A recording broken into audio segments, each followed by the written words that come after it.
जन्म दिए गए माता पिताओं का ऋण चुकाना ही मुख्य है।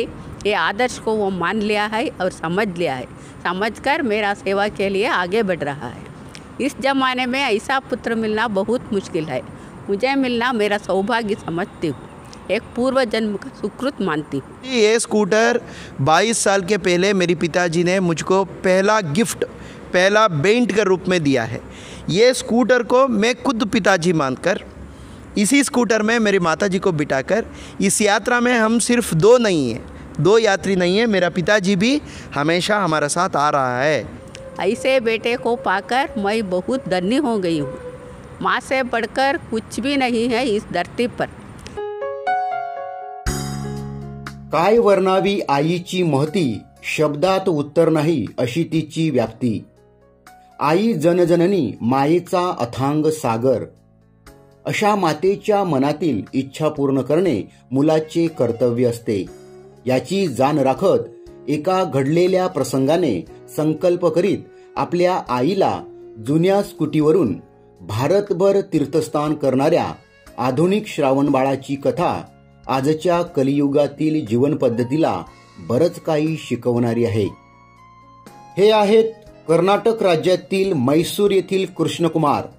ते 44 वर्षाचे कॉम्प्युटर इंजिनियर आहेत। एका घडलेल्या प्रसंगावरून त्यांनी आपल्या मातेला भारतभर तीर्थस्थान करण्याचा मातृसेवा संकल्प केला। त्यासाठी त्यांनी 22 वर्ष अगोदर त्यांच्या वडिलांनी दिलेल्या जुन्या स्कूटीवरून दिनांक 16 जानेवारी 2018 रोजी ही भारत तीर्थयात्रा आईसोबत सुरू केली। आज कृष्णकुमार यांच्या आईचे वय 73 आहे। आपल्या आईचे स्वप्न, आपल्या आईची इच्छा पूर्ण करण्यासाठी त्यांनी संपूर्ण भारतसह नेपाळ, भूतान, म्यानमार या देशांची तीर्थसफरही स्कूटीवरून केली आहे। मुंबई अहमदाबाद महामार्गावरून येताना वसई तालुक्यातील सकवार येथील रामकृष्ण मिशन केंद्र येथे त्यांनी शुक्रवारी मुक्काम केला। यावेळी रामकृष्ण मिशनचे तत्व रूपानंद महाराज यांनी त्यांचे स्वागत केले व त्यांना सेवा दिली। आतापर्यंत या आई मुलाने स्कूटीवरून सुमारे 77,000 किलोमीटरचा प्रवास केला आहे। आता मुंबई गोवा या किनारपट्टीवरील तीर्थक्षेत्र करीत जवळजवळ 6 वर्षांनी 2 महिन्यात घरी परतणार आहेत। या आधुनिक श्रावण बाळाने भारत तीर्थयात्रेबाबत माझा भूमिपुत्र चॅनलवरती आपल्या भावना व्यक्त केल्या। मेरा नाम है कृष्ण कुमार, मेरी माता श्री का नाम श्रीमती चूड़ा रत्नम्मा है। हम मैसूर के रहने वाला हूँ। ये मातृ सेवा संकल्प यात्रा कर रहा हूँ। पहले हम एकता कुटुंब में थे, 10 लोग का बड़ा संयुक्त परिवार है। उसी समय में मेरी मातेश्वरी सवेरे से रात तक पूरा घर का काम, रसोई पकाना, कपड़ा धोना, बर्तन साफ़ करना, ज़मीन पहुँचना, इसी कामों में समय बीत गई। बाहर का विहारी नहीं, क्योंकि 10 लोग का बड़ा परिवार को पाल पोषण करने का जिम्मेदारी मेरी माताजी का ऊपर था। हर दिन काम काम काम ऐसा चलता था। Life going on like that. 2015 में मेरे पिताजी स्वर्गवासी हो गया। उस समय में मैं बेंगलुरु में काम करता था। I was working as a corporate team leader in Bengaluru. Mysore से मेरी माताजी को लेकर बेंगलुरु में मेरा साथी रख लिया। एक दिन बातों बात करने के समय मुझको भोजन होने के बाद माताजी के साथ प्यार से बात करना एक आदत है। उसी समय में एक दिन बातों बात करने के समय में मैं मेरी माताजी को एक प्रश्न पूछा, माँ आप तिरुवन्नामलाई, तिरुकोयलूर, तिरुवारंगम, तिरुनलवेली, तिरुपट्टूर, तिरुवनंतपुरम, तिरुपति कुछ देखा या माँ? मैं पूछा।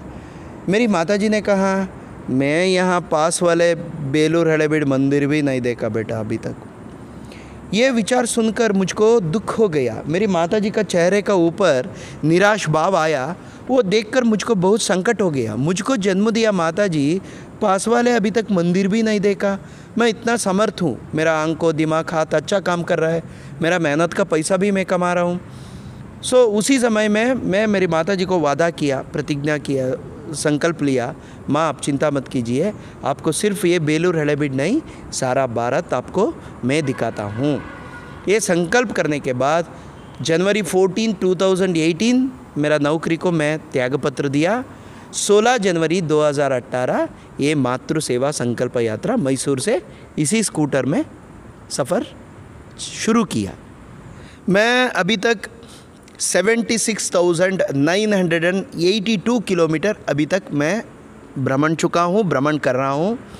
पूरा सारा भारत, कन्याकुमारी से कश्मीर तक जितना पुण्य क्षेत्र है, जितना मठ मंदिर आश्रम गुरुस्थान स्पिरिचुअल सेंटर्स, वो मेन शहर का मेन अट्रैक्शन क्या है वो पूरा मेरी माता जी को मैं दिखा रहा हूँ। और पुण्य नदी में पुण्य स्नान, तीर्थ स्थान, मंदिरों का तीर्थ प्राशन सभी मेरी माता जी को जो इच्छा था उनका तीर्थ भ्रमण का वो पूरा कर रहा हूँ। अभी तक कन्याकुमारी से कश्मीर तक, यहाँ द्वारका, पेट द्वारका से वहाँ परशुराम कुंड तक, साथ ही Nepal, Bhutan and Myanmar also 4 countries we travel by the same scooter.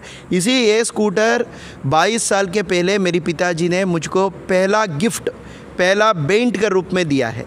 ये स्कूटर को मैं खुद पिताजी मानकर इसी स्कूटर में मेरी माता जी को बिठाकर इस यात्रा में हम सिर्फ 2 नहीं हैं, 2 यात्री नहीं है, मेरा पिताजी भी हमेशा हमारा साथ आ रहा है।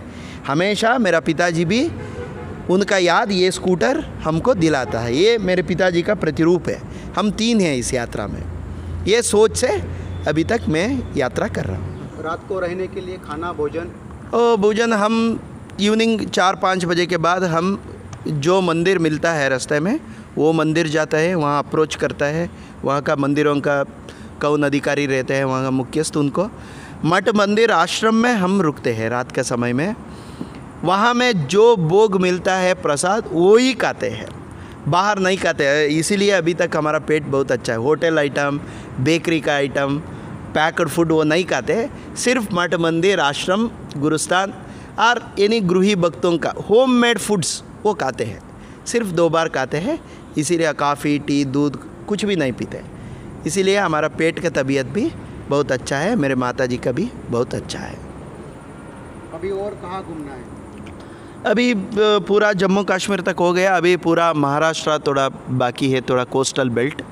महाराष्ट्र में भी बहुत भीमाशंकर, महाबलेश्वर, कृष्णेश्वर, नासिक, शिरडी, शनि सिंगापुर, लक्षविनायक, औरंगाबाद, जलना, अजंता, येल्लोरा, पूना, सतारा, सांगली, सज्जनगढ़, नरसोबावाड़ी, गणेशवाड़ी, कागवाड़, नवबाग, कोल्हापुर, सोलापुर, पंडरापुर, तुलजापुर, गोंदावले, बीड, नंदीड़, लातूर, अक्कलकोट, जत, मेहार, नागपुर सभी घूमा है। अभी कोस्टल बेल्ट बाकी है। कोस्टल को पूरा मेरी माता जी को दर्शन करके यहाँ का पूरा क्या क्या अट्रैक्शन है बाद में हमारा आगे प्रस्थान करते हैं। उसके साथ ही मेरा विचार है, ये माता पिता है, ये बोलने वाला भगवान है। ये माता पिता हमारा साथ रहने वाला भगवान है। वो जीवित रहने के समय में उनको सेवा करना, क्योंकि छोटा उम्र से उन्होंने माता पिता, सभी माता पिता पूरा उनका जीवन त्याग करके अपना बच्चों का कल्याण के लिए, बच्चों का जीवन सुंदर बनाने के लिए वो पूरा त्याग करता है। इसीलिए हम भी बड़ा होने के बाद उनको अच्छा प्रेम से देखना, स्पेशली वृद्ध अवस्था में खुद का बेटा बेटी सेवा करने तो उनका मन प्रसन्नता होता है, अंतरंग का शांति मिलता है। वो खुद का बेटा बेटी सेवा करना, वो जीवित रहने का समय में करना। बाद में एक फ़ोटो को एक माला डालकर चंदन कुमकुम लगा के उसके आगे हम भक्ति श्रद्धा समर्पण करने तो कोई फ़ायदा नहीं। जीवित रहने के समय में उनको अपना समय देना। एक दिन में एटलीस्ट 30 मिनट, 24 घंटे में 23.5 आवर्स हम कुछ भी कर सकते हैं। हमारा फैमिली कमिटमेंट, हमारा बिजनेस, हमारा पढ़ाई, हमारा स्टडीज़ कुछ भी हो, एक दिन में सिर्फ 30 मिनट माता पिता के साथ प्यार से बात भोजन करना, अपना समय देना, ये मैं यूथ के साथ शेयर करना चाहता हूँ। जीवित रहने का समय में करना। बाद में हज़ारों लोगों बुलाकर ये मेरे पिताजी को ये इच्छा था, ये खुद लोग बड़ा मानते हैं, वो भी कीजिए। जीवित रहने के समय में माता पिता के साथ प्यार से बात भोजन कीजिए, अपना समय दीजिए। ये मेरा विचार। मेरे पति के ज़माने में मैं कुछ भी नहीं देखा था, सिर्फ रसोई घर के कामों में मेरा जीवन बीत गई थी। 4 दीवार के अंदर ही मेरा समय बीत चुकी हूँ। बाहर का बेर नहीं था, पास वाले मंदिर को भी हम नहीं देख सकते थे। मेरे पति चल बसने के बाद मेरा एक ही बेटा है, वो मुझको अपने साथ ही रखकर अच्छी तरह देख रहा है। वो बेंगलोर में काम करता था उस समय। जीते रहते समय अम्मा जी को सब कुछ दिखाना, ऐसा चाहकर सारे भारत को दर्शन कराया है मेरा बेटा।